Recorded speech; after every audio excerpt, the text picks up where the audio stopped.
लंबे समय तक मैं यही सोचता रहा कि संघर्ष का अर्थ सही दिशा में चलना है। मुझे लगता था कि कठिन परिश्रम और चुनौतियों का सामना करके ही अपने सपनों के जीवन को पाया जा सकता है। लेकिन यह एक ऐसा झूठ है जो पीढ़ी दर पीढ़ी चला आ रहा है। मैं भाग्यशाली हूँ कि मेरे परिवार के लोगों ने मुझे इस झूठ के सहारे चलने की बजाय अपने फैसले खुद लेने के लिए प्रोत्साहित किया। जी नमस्कार, मैं श्याम सुंदर। इस एपिसोड में समाज की उस कड़वी सच्चाई को जानने का प्रयास करेंगे जो पीढ़ियों से भविष्य के होनहारों के ऊपर थोपा जाता रहा है और उसी थोपे गए रूढ़िवादी मानसिकता के साथ जीवन जीने को मजबूर करते हुए सफलता और असफलता की रूढ़िवादी तराजू में तौलकर असफलता का मुहर लगा दूध में गिरे मक्खी की तरह परिवार से निकालकर नरकी जीवन जीने को मजबूर कर देते हैं। आपसे गुजारिश है कि इस महत्वपूर्ण मुद्दे के साथ अंत तक बने रहें। भारत में बच्चे के जन्म लेने के बाद से ही रूढ़िवादी मानसिकता बच्चों को अपने जाल में फंसा लेती है और मृत्यु पर्यंत छोड़ने का नाम नहीं लेती।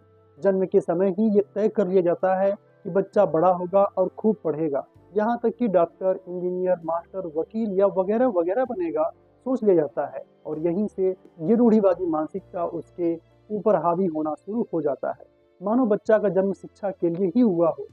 भारतीय पेरेंट्स ये मानने को तैयार होते ही नहीं कि शिक्षा बच्चा के लिए है, न कि बच्चा शिक्षा के लिए है, जबकि उन्हें इस बात को स्वीकार करना चाहिए कि बच्चे को जीवन में कुछ बड़ा करने के लिए शिक्षा एक साधन हो सकता है, न कि एकमात्र साधन।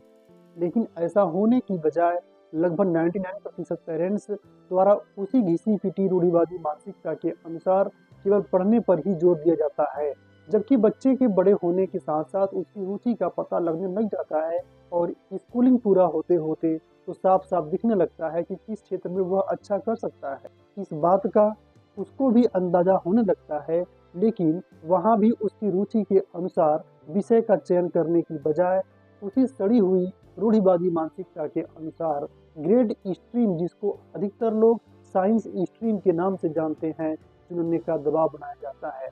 और ऐसे ही उसी रूढ़िवादी मानसिकता के तहत उच्च शिक्षा भी पूरी होती है और इस बीच पढ़ाई के सिवाय कुछ और करने पर मन बनाई तो परिवार, समाज और रिश्तेदारों का दबाव ऐसा होता है कि सोचने से पहले ही उस सोच की हत्या करनी पड़ती है और चुपचाप उसी घिसी पिटी सड़ी गली रूढ़िवादी मानसिकता के जंजीर में खुद को जकड़े हुए स्वीकार कर पढ़ाई करने पर मजबूर होना पड़ता है।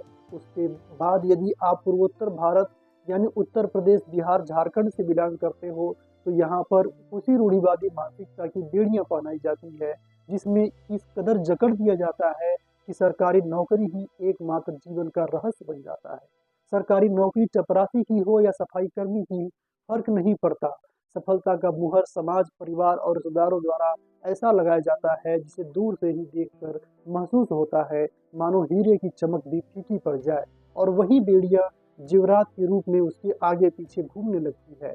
और यदि सरकारी नौकरी नहीं मिली तो जीवन इस कदर निराश कर दिया जाता है मानो हीरे की तलाश में कोयला की खदान में खोया हुआ इंसान न जाने कितने सालों बाद खाली हाथ लौटा। उसी सड़ी गली घिसी पिटी रूढ़िवादी मानसिकता से इंसानी जीवन जीने की भीख मांग रहा हो।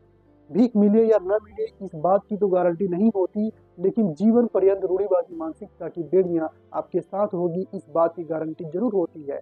ऐसे मूर्ख समाज, परिवार और रिश्तेदारों को कौन समझाने जाए कि दुनिया में समुद्र रूपी जनसंख्या रखने वाला भारत में सरकारी नौकरी की सफलता दर मात्र 5% के आसपास ही है। किसी भी वैकेंसी में मात्र 5% लोगों को ही सफल होना है और लगभग 95% लोग तो असफल होंगे ही।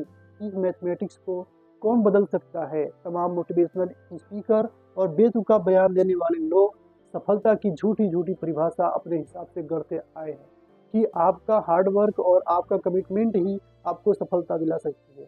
मेरा मानना है कि जिसको लोग अभी तक सफलता मानते आए हैं, वो सफलता मात्र आपके हार्ड वर्क और आपके कमिटमेंट के ऊपर निर्भर नहीं करती, बल्कि इसके लिए अनेकों ऐसे और इशू होते हैं जो हो सकता है उन सभी इशू को पूरा करते करते आप अपने जन्म को कोसना शुरू कर दें।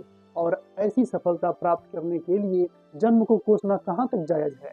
आपको जिस सफलता के पीछे धकेला जा रहा है, हो सकता हो आप उसके लिए बने ही ना हो, उससे भी बड़ी सफलता बड़ी आसानी से प्राप्त कर सकते हो। ईश्वर ने सबको समान रूप से हाथ पैर दिया, लेकिन चेहरा किसी का किसी से नहीं मिलाया।